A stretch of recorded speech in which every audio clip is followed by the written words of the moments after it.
وَلَقَدْ يَسَّرْنَا الْقُرْآنَ لِلذِّكْرِ فَهَلْ مِن مُّدَّكِرٍ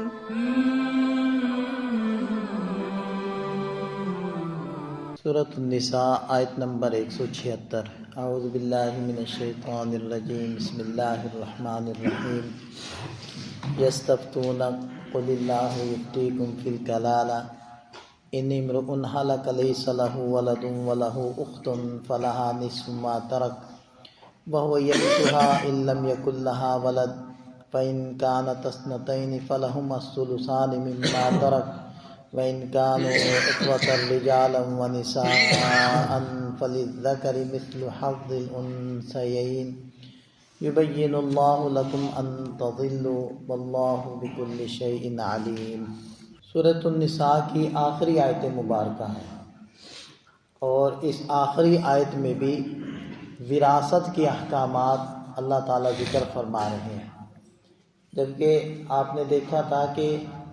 سورۃ النساء کے شروع میں ہی، یعنی 2 رکوع کے بعد ہی وراثت کی پوری تفصیل تھی، بڑے تفصیلی احکامات اللہ تعالیٰ نے وہاں بیان فرمائے۔ پھر سورۃ النساء کے درمیان میں جا کر بھی وراثت کے احکامات چند ایک ان کی طرف اشارہ فرمایا گیا، اور آخری آیت مبارکہ پھر وراثت کے اوپر۔ تو اشارہ اس بات کی طرف ہو رہا ہے کہ اللہ تعالیٰ کے نزدیک جو مالی معاملات ہیں ان کی اہمیت زیادہ ہے،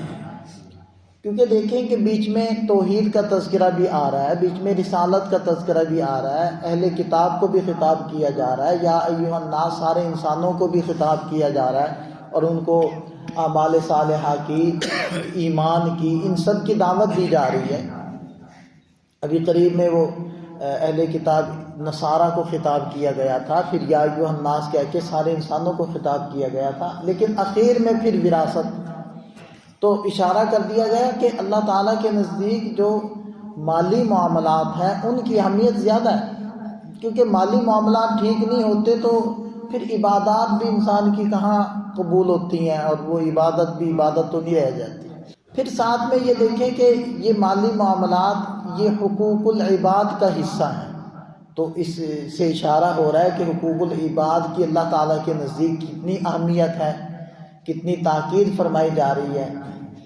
پھر آپ یہ دیکھیں کہ وراثت کے اندر سورۃ النساء کے اندر تو خیر شروع سے ہی آپ دیکھیں کہ عورتوں کے حقوق سے متعلق بات ہو رہی ہے، پھر وراثت میں جب بھی بات ہوتی ہے وہ عورتوں کے حصوں سے اللہ تعالیٰ بیان کرنا شروع فرماتے ہیں، گویا کہ وراثت کے اندر جو برتن جس کے ذریعے سے ماپ کر وراثت کو تقسیم کرنا ہے وہ عورت کے حصے کو بنا دیا گیا۔ اب جو معیار ہو گیا اس کو تو لازمی ملے گا، تو ایک جو ریت چلی آ رہی تھی کہ عورتوں کو محروم کیا جاتا تھا، اس کو ختم کرنے کے لیے اللہ تعالیٰ نے وراثت میں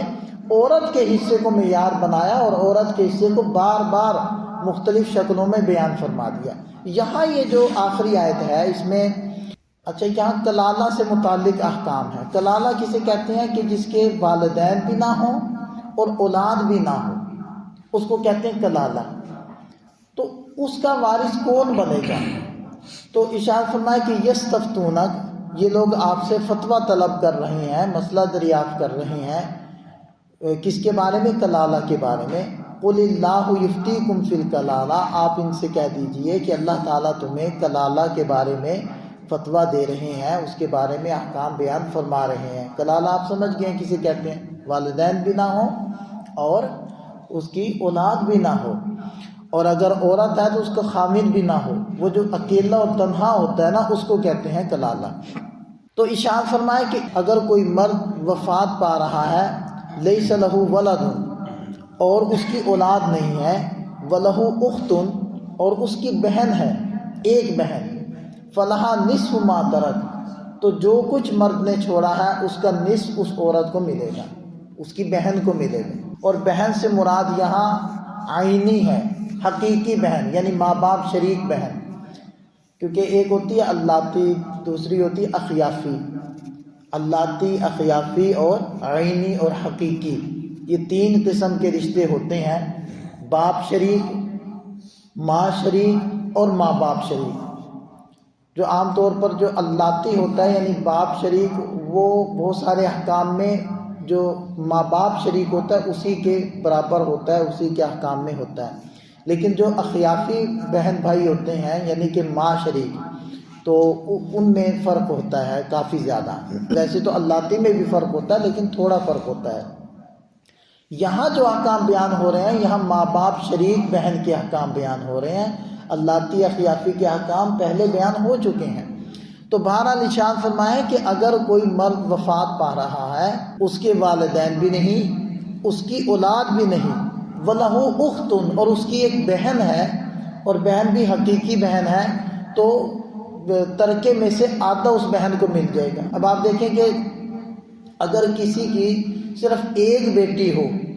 اور کوئی اس کا رشتہ دار نہ ہو، تو اس کے لیے بھی یہی حکم ہے کہ اس کی بیٹی کو آدھی وراثت ملے گی، اور یہاں بہن ہے بیٹی نہیں ہے تو اس کے لیے بھی وہی حکم ہے، کیونکہ اگر کسی کی بیٹی نہ ہو تو عام طور پر اس کی پھر محبت وہ بہن سے ہوتی ہے، وہی محبت جو ایک بیٹی سے ہوتی ہے۔ آپ نے دیکھا کہ بہن کے رشتے کے لیے بھی اسی طرح آدمی پریشان ہوتا ہے جیسے باپ اپنی بیٹی کے رشتے کے لیے پریشان ہوتا ہے، تو اس لیے وہ حصہ بہن کو مل رہا ہے۔ وَهُوَ يَرِثُهَا إِن لَّمْ يَكُن لَّهَا وَلَدٌ، اگر اس کا برعکس ہو جائے، یعنی کہ بہن فوت ہو رہی ہے، اس کا خاوند بھی نہیں، اس کے والدین بھی نہیں، اس کی اولاد بھی نہیں، اور اس کا ایک بھائی ہے، تو وہی وراثت پھر بھائی کو ملے گی۔ لیکن فرق یہ ہوگا کہ بھائی چونکہ اسبہ بنتا ہے، اس کو پوری وراثت ملے گی، بہن کی پورا مال ملے گا، اور اگر بھائی فوت ہو رہا ہے اور صرف ایک بہن ہے تو اس کو آدھا حصہ مل رہا ہے، اور بقیہ جو آدھا ہوگا وہ اسبات میں جائے گا۔ اسبہ کہتے ہیں کہ جو مردوں میں سے جو قریبی رشتے ہیں، بھائی تو ہے نہیں، اولاد تو ہے نہیں، باپ بھی نہیں ہے، تو پھر قریبی رشتے وہ چچا کی طرف چلے جائیں گے، پھر چچا کے بیٹوں کی طرف چلے جائیں گے، یہ اسبات مراد ہوتے ہیں، تو ان کی طرف مال جائے گا، اور اگر ان کی وہ بھی موجود نہیں ہے تو پھر لوٹ کر اس کی طرف آئے گا، بہن کی طرف آئے گا۔ اس کو اول کہتے ہیں کہ وہ آگے وہ رشتے بھی نہیں ہیں تو وہ مال لوٹ کر دوبارہ پھر ادھر آ گیا۔ اس لیے وراثت کے مسائل میں جو بھی ہم سے پوچھتا ہے تو ہم کہتے ہیں کہ بھئی صورت بتاؤ۔ وہ عام طور پر لوگ پوچھ رہے ہوتے ہیں اگر ایسا ہو جائے تو پھر کیا ہوتا ہے، اگر ویسا ہو جائے، تو ہم کہتے ہیں کہ جو صورت ہوئی ہے وہ بتاؤ۔ ہر صورت کا حکم بدل جائے گا، ایک رشتہ بھی بیچ میں آ گیا تو حکم کچھ سے کچھ ہو جائے گا۔ اب دیکھیں نا، اگر یہی میں ایک مثال دے رہا ہوں کہ اگر یہی بہن ہے اور اس کا ایک بیٹا ہے، تو کہیں بھی مال ایک روپیہ بھی کہیں اور نہیں جانے لگا، وہ سارا مال اس کے بیٹے کو ملے گا۔ یا اسی طرح بھائی ہے، اس کا ایک بیٹا ہے تو یہ سارا مال اس لڑکے کو مل جائے گا، بیٹے کو، اور کسی طرف یہ مال نہیں جانے لگا۔ تو دیکھیں کہ ایک صرف رشتے کا فرق پڑا ہے اور زمین آسمان کا فرق پڑ گیا آگے مال کی تقسیم میں۔ تو باہر ارشاد فرمائے کہ اگر بہن فوت ہو رہی ہے تو پھر بھائی اس کا وارث بن جائے گا اور سارے مال کا وارث بن جائے گا۔ آگے یہ تو ایک ایک کا حکم تھا۔ فَإِن كَانَتْ اثْنَتَيْنِ، اگر بھائی فوت ہو رہا ہے اور اس کی دو بہنیں ہیں، فَلَهُمَا الثُّلُثَانِ، تو ان دو بہنوں کو 2/3 ملے گا، مما ترکے میں سے، بقیہ 1/3 کا وہی حکم اسبات کی طرف جائے گا، اگر وہ نہیں ہے تو لوٹ کر دوبارہ انہی کی طرف آ جائے گا۔ وَإِن كَانُوا إِخْوَةً رِجَالًا وَنِسَاءً، اگر بہن فوت ہو رہی ہے اور اس کی صرف بھائی ہی نہیں، بھائی اور بہنیں دونوں ہیں، تو پھر فرمایا کہ فَلِلذَّكَرِ مِثْلُ حَظِّ الْأُنثَيَيْنِ، تو پھر اس کا مال جو ہوگا تو کل وراثت وہ ان بہن بھائیوں میں وہی دوہری اور اکاہری والا جو ضابطہ ہے کہ بہنوں کو ایک حصہ اور بھائیوں کو ان سے دگنا، وہ اس ترتیب سے تقسیم کر دیا جائے گا۔ اسی طرح اگر بہن فوت ہو رہی ہے تو اور اس کے ورثاء میں صرف بہن بھائی ہیں تو وہاں بھی یہی مسئلہ ہے کہ وہ سارا مال ان بہن بھائیوں کے اندر تقسیم ہو جائے گا۔ یبین اللہ لکم ان تضلوا، اللہ تعالیٰ تمہارے سامنے احکام بیان فرما رہے ہیں کہ کہیں تم گمراہ نہ ہو جاؤ۔ واللہ بکل شیء علیم، اللہ تعالیٰ سب کچھ جاننے والے ہیں۔